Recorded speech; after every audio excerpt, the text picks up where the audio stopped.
గౌరవనీయులు కోనిదాల పవన్ కళ్యాణ్ గారు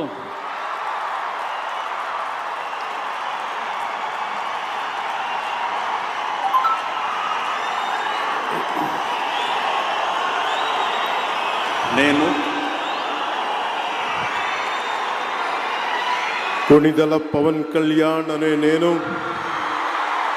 శాసనం ద్వారా నిర్మితమైన భారత రాజ్యాంగం పట్ల నిజమైన విశ్వాసం విధేయత చూపుతానని, భారతదేశ సార్వభౌమాధికారాన్ని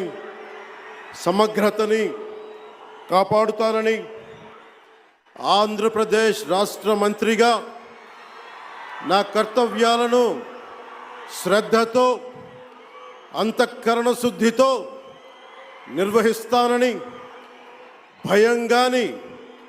పక్ష